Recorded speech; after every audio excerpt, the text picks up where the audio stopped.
की निर्मम हत्या कर दी गई है, क्या पूरा मामला है, वजह क्या रही है? ये एक पप्पू नाम के लक्ष्मीकांत और पप्पू नाम के व्यक्ति हैं जिनके सिविल लाइन क्षेत्र में हर्ष होटल के पास में जिनके ऊपर किसी अज्ञात बदमाश के द्वारा किसी धारदार हथियार से उनके ऊपर हमला किया गया है। इसमें फ़िलहाल उनको उपचार के लिए हॉस्पिटल लेकर के आया गया, काफ़ी गंभीर हालत में फ़िलहाल उनको ओटी में लेकर के गए हैं। इसमें अभी जो हमारे एसएचओ सिविल लाइन है और हमारे एसीपी हैं, एसएचओ सिविल लाइन वहाँ मौके पे जो संदिग्ध हैं उनके लिए घटनास्थल का निरीक्षण करने के बाद में उनको भेजा गया है आगे पकड़ने के लिए बदमाशों को, और साथ ही साथ हमारे एसीपी सिविल लाइन यहाँ पर उपचार के लिए उनके जो घायल हैं उनके उपचार के लिए यहाँ पर हॉस्पिटल में आए हैं।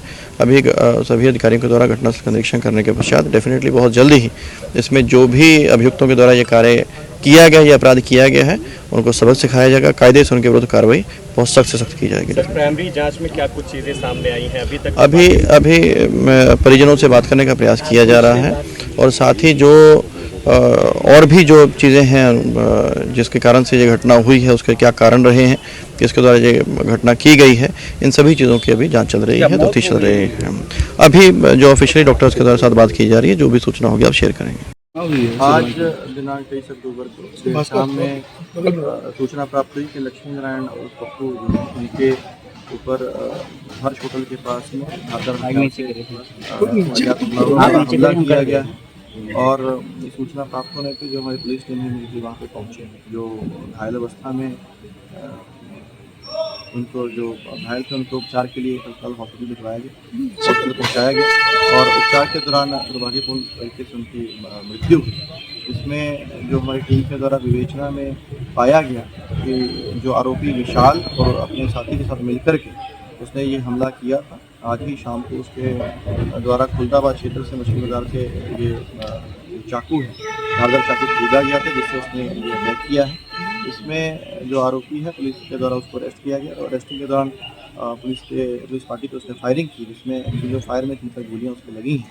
फिलहाल उसको उपचार के लिए हॉस्पिटल में एडमिट करवाया गया है और आगे जो साक्ष्य संकलन की कार्रवाई की जा रही है क्योंकि उसका साथी था, उसके संबंध में पुलिस टीम द्वारा अभी रेड्स की जा रही हैं और आगे बहुत जल्दी गिरफ्तारी करके सुनिश्चित किया जाएगा कि इसमें मजबूत कार्रवाई। सर, क्या पुरानी कोई रंजिश का मामला है? इसमें एक दिन पहले कुछ मार्केट की बात सामने आई है कि एक दिन पहले इनका कुछ बहसबाजी हुई है, उसको लेकर के ये घटना करने की बात प्रकाश में आई है। बट ये सभी सब्जेक्ट्स को अभी ये प्रथम दृष्टया की सूचना है, इनको सभी को वेरीफाई किया जा रहा है, अभी पूछताछ की जाएगी, उसमें डिटेल्स आगे शेयर की जाएगी। मेरा चचेरा भतीजा है, आपके पत्रकारिता से जुड़ा हुआ है। अभी तक कोई बात समझ में बहुत आई नहीं मुझे भी, क्योंकि हमको फ़ोन आया कि चाचा मुझे बचा लीजिए। उस दरमियान मैं डॉक्टर यूबी यादव साहब के यहाँ बैठा था। तत्काल मैंने अपने कुछ जूनियर अधिवक्ता उनको बोल दिया कि भाई तुरंत पहुंच जाओ, और इंस्पेक्टर सिविल लाइन को, और मैं खुद भी तुरंत चल दिया। मैं आज ही आधे रास्ते था, तब तक हमारे जूनियर अधिवक्ताओं ने बताया कि हालत बहुत गंभीर है, कम से कम 25-30 चाकू मारे गए हैं। गाड़ी में लाद के हम लोग स्वरूप रानी हॉस्पिटल लाए हैं, पुलिस भी साथ थी। अब अभी तो पुलिस भी कुछ भी बताने में, जैसा आपने देखा पुलिस कमिश्नर अजय पाल शर्मा भी मौजूद थे। अभी क्या हालत है? मेरे ख्याल से तो आप 0 ही समझिए। अब क्या लगता है जब तक ऑफिशियल जिस तरह से पत्रकार सुरक्षित नहीं है, लगातार जिस तरीके से प्रयागराज में घटनाएं हो रही हैं, अब पत्रकार भी सुरक्षित नहीं है। बिल्कुल, मैं इस चीज़ को एकदम गलत मानता हूं कि पुलिस प्रशासन कम से कम इस बात की, पत्रकार अधिवक्ता इस टाइप के लोग के ऊपर अगर हमला होता है और इस तरह से, आप जान के रखिए कम से कम 25-30 बांका जो होता है चापड़, उससे काटा है। पूरा फुटेज देख लीजिए। उसके बस्ते में आपका ये कैमरा जो आप लिए हुए हैं ये भी है, मोबाइल्स हैं। क्या भतीजे ने कभी कोई विवाद, किसी तरह की कोई रंजिश बताई थी? नहीं, कोई रंजिश तो नहीं बताई अब तक, केवल आज, मतलब ऐसे तो उसकी कोई रंजिश हमें लगता नहीं है।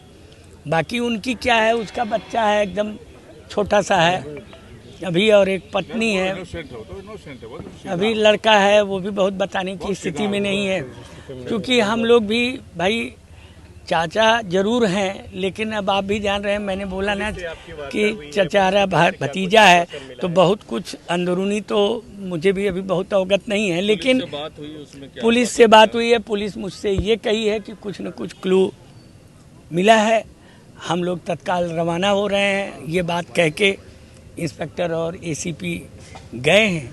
अब बाकी तो आपके पुलिस कमिश्नर आए ही थे, वो अपनी नहीं, मेरा तो ये है कि भाई कम से कम एटलीस्ट जिसने ये घटना घटाई उसे तत्काल अरेस्ट किया जाए और फिर कानूनी कार्रवाई किया जाए, क्योंकि अभी तो फुटेज होगा, तमाम चीज़ें होंगी, उससे भी देख सकते हैं कि कौन आदमी चापड़ लेके। किस तरीके से एक पत्रकार पर हमला बहुत हुआ जघन्य है, ये जघन्य अपराध है। पत्रकार से बढ़ के क्या आप देख रहे हैं, आप तो प्रयागराज की कानून व्यवस्था को क्या मैं वकील भी हूँ, मैं इस हाई कोर्ट का महासचिव भी रहा हूँ, इस हाई कोर्ट का अध्यक्ष भी रहा हूँ, मैं हर चीज से अवगत हूँ। क्या रात में अब निकलना सुरक्षित रह गया है? काम हो बिल्कुल सकता है? अब अगर ये स्थिति है तो आप भी समझ ही रहे हैं कि बहुत कुछ अभी कहने की स्थिति में नहीं है, लेकिन जहाँ तक उसके स्थिति का सवाल है तो आप 0 मान के चलिए।